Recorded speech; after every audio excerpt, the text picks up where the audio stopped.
राज्यसभा चुनाव को लेकर बवाल जारी है। भोपाल से लेकर दिल्ली तक कांग्रेस का विरोध प्रदर्शन अब देखने के लिए मिलने वाला है। दिल्ली में कांग्रेस ने चुनाव आयोग का दरवाजा खटखटाया है। भोपाल में जीतू पटवारी ने चुनावी धांधली के आरोप लगाए हैं। कांग्रेस का आरोप यहाँ पर जो भी लगाया गया है उस पर मुख्यमंत्री डॉक्टर मोहन यादव ने पलटवार किया है। उन्होंने कहा कि अपनी नाकामी छिपाने की कांग्रेस कोशिश कर रही है। महिलाओं के प्रति इनका समर्पण और इनकी सोच मध्य प्रदेश की आज की पूरी घटनाक्रम से पूरे देश और पूरी दुनिया ने देख ली। राजनीतिक बातें बहुत सारी है, पर कलंकित कर दिया मध्य प्रदेश वासियों भारतीय जनता पार्टी ने प्रदेश के प्राचीन सभ्य इतिहास को। ये एक तरह से आपराधिक रिकॉर्ड को छिपाने का पाप है।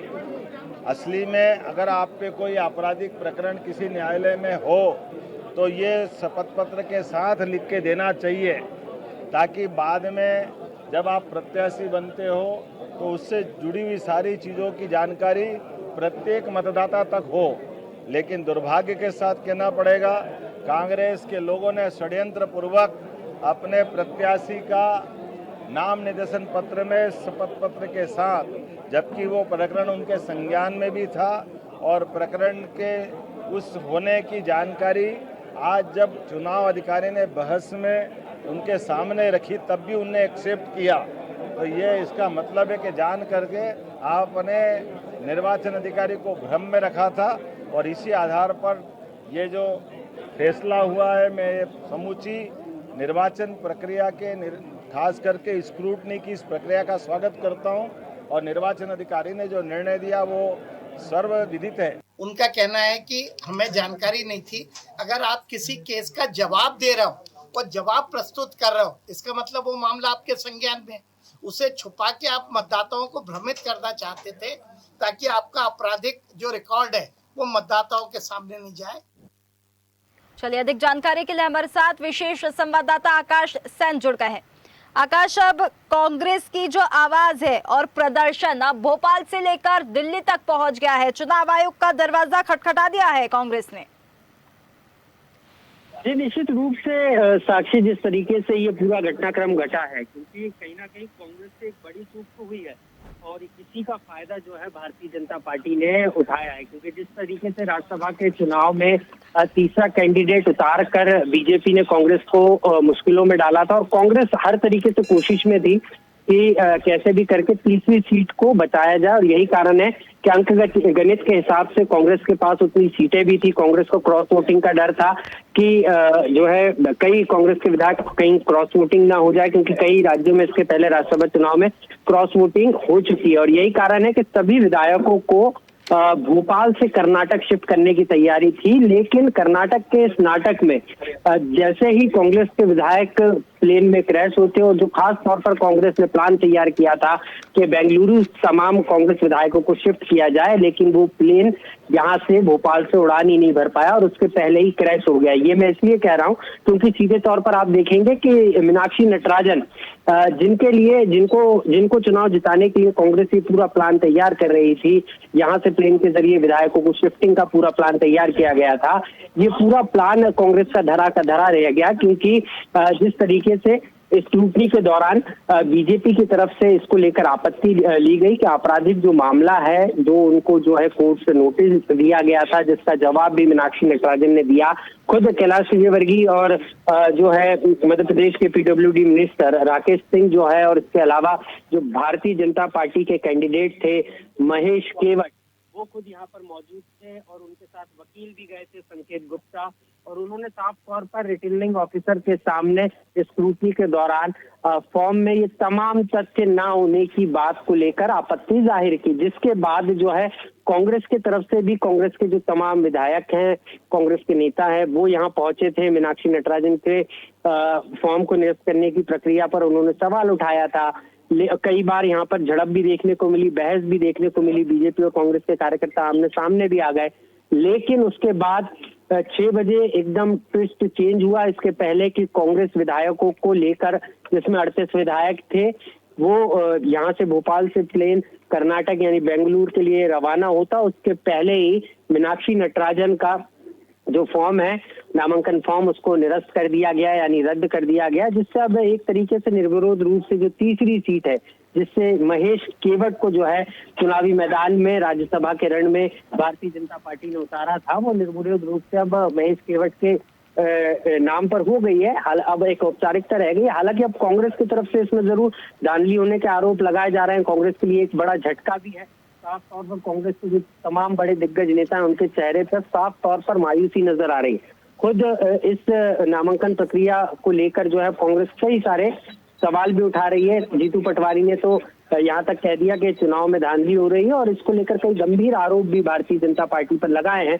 और अब निर्वाचन आयोग की शरण में जाने की बात कांग्रेस की तरफ से की जा रही है। बिल्कुल आकाश, देखिए अब ये मामला भोपाल से लेकर दिल्ली तक पहुंच गया है और हम जब लगातार हम देख रहे हैं कि शुरुआत से लेकर अभी तक किस प्रकार से मुश्किलें जो कांग्रेस के लिए खड़ी हुई थी, हालांकि अब आखिरकार जो है नाकामी ही उनको सामना करना पड़ रहा है कांग्रेस को। अब आगे क्या विकल्प कांग्रेस का हो सकता है? हालांकि पीसीसी चीफ ने भी यहाँ पर बोल तो दिया है कि वो दिल्ली जाएंगे, प्रेस कॉन्फ्रेंस हो गई है, लेकिन आगे अब क्या रास्ता नजर आता है? जी बिल्कुल, अगर रिटर्निंग ऑफिसर की बात करें तो तमाम जो तकनीकी दाव पेच है, अगर स्क्रूटनी की अगर हम बात करें तो उसमें इन तमाम चीजों का ध्यान रखा जाता है। और कहीं ना कहीं सीधे तौर पर अगर हम बात करें तो कांग्रेस की तरफ से यही कहा गया है कि रिटर्निंग ऑफिसर ने सिर्फ बिल्कुल आकाश, बिल्कुल आप हमारे साथ जुड़े रहिए। हमारे साथ पूर्व प्रमुख सचिव हमारे साथ जुड़ गए मध्य प्रदेश विधानसभा के भगवान देव विसरादी। बहुत स्वागत है भगवान देव जी आपका हमारे साथ जुड़ने के लिए। देखिए किस प्रकार से पूरे मामले को आप देखते हैं, लगातार हम देख रहे हैं कि शुरुआत से लेकर आखिरकार जो है कांग्रेस के सामने सारी विपत्तियां जो खड़ी हो रही थी, अब जो नाकामी ही सामने सारी चीजें, प्लानिंग सब कुछ फेल हो गया है कांग्रेस का। अब क्या विकल्प यहाँ पर कांग्रेस के पास बचता है? दिल्ली जाने की तो बात हो रही है, लेकिन पूरे मामले को कैसे देखते हैं आप? नहीं, दिल्ली जाना चाहिए, बिल्कुल कोर्ट जाना चाहिए, कोर्ट से रिलीफ मिलना चाहिए इनको, क्योंकि जो प्राइमा फेसाई जो हमने देखा है, जो नोटिस देखा है, जो ऑर्डर देखा है, जो एज ए रिटर्निंग ऑफिसर जो मैंने अपने समय में जो चुनाव कराए हैं, उसके हिसाब से जो जिस आधार पे ये जो रिजेक्शन हुआ है, तो क्या है कि अभी तो प्राइवेट इस्तिगासा परिवाद पेश हुआ है, एफआईआर दर्ज हुई नहीं है, और आप उसको धारा 356 तक 2 साल की सजा तक का ऑर्डर में उल्लेख कर रहे हो। कोई सजा हुई नहीं है, एफआईआर दर्ज हुई नहीं है, और जिस आधार पे ये रिजेक्ट किया गया है उसमें होना नहीं चाहिए था, मेरा अपना ऐसा मत है। बिल्कुल, देखिए दिल्ली तक तो अब कांग्रेस कहीं ना कहीं जाएगी, क्योंकि शुरुआती तौर से अगर हम इस मामले को देखें तो किसी भी चीज को लेकर कांग्रेस के लिए मुश्किलें तो खड़ी हो रही थी। क्रॉस वोटिंग का डर यहाँ पर बताया जा रहा था। अब जिस प्रकार से नामांकन के बाद क्रॉस वोटिंग को लेकर आप कैसे देखते हैं इस मामले को? नहीं, की स्थिति अब सही कहा, हाइपोथेटिकल बात करने से क्या फायदा है। देखिए अभी तो जो अब सूत में कपास और जुड़ाव में लट्ठा, अभी नॉमिनेशन रिजेक्ट हो गया तो क्रॉस वोटिंग की बात कहाँ आती? पहले नॉमिनेशन तो एक्सेप्ट हो, कोर्ट में अगर जाते हैं और वहां से कोई रिलीफ मिलती है तो फिर बात की बात है। अभी तो मामला ही बदल गया ना। बिल्कुल, अब आगे आपको क्या लगता है कांग्रेस के पास क्या? कोर्ट जाना चाहिए, कोर्ट जाने की बातें आ रही हैं, कोर्ट जाना चाहिए, वहीं से रिलीफ मिलेगा इनको। अब सही बात है। बिल्कुल, बहुत धन्यवाद आपका हमारे साथ जुड़ने के लिए। आकाश, देखिए वापस आपका रुख करना चाहेंगे। सारी प्लानिंग जिस प्रकार से आपने बताया है सब कुछ फेल हो गया है, और हमारे साथ अभी पूर्व प्रमुख सचिव एमपी विधानसभा के जुड़े थे। उन्होंने भी कहा कि जिस धाराओं में बीजेपी बात कर रही है, आरोप लगा रही है, 356 की बात हो रही है, उसके तहत केस दर्ज कराने की बात हो रही है। एफआईआर तो दर्ज की नहीं गई थी, सिर्फ नोटिस दिया गया था। तो किस बेसिस पर इतना इसको एकदम प्रमुख मुद्दा बना दिया गया? और खैर नामांकन तो अब कैंसिल हो ही गया है।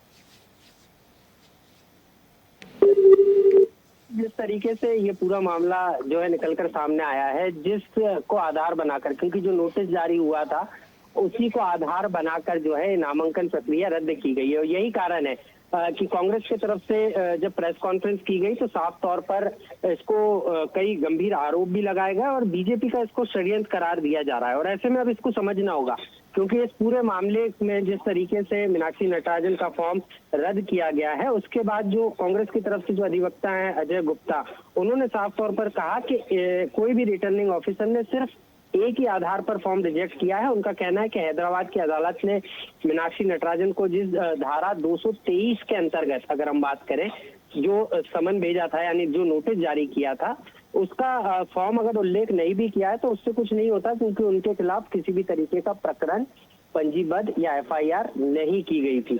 और इसी को आधार बनाकर अब सीधे तौर पर कांग्रेस निर्वाचन आयोग की शरण में जाने की तैयारी में है। माना यह भी जा रहा है कि कानूनी विशेषज्ञों की सलाह लेने के साथ ही कांग्रेस इसको लेकर कोर्ट का दरवाजा भी खटखटा सकती। तो कांग्रेस अब सीधी सी बात है, क्योंकि जिस तरीके से नामांकन रद्द हुआ है उसके बाद अब कांग्रेस भी शांत बैठने वाली। बिल्कुल आकाश, देखिए अब खटखटा तो दिया है दिल्ली का दरवाजा कांग्रेस ने, अब आगे क्या कुछ इस मामले में होना है देखने वाली बात होगी। बहुत धन्यवाद आपका हमारे साथ जुड़ने के लिए।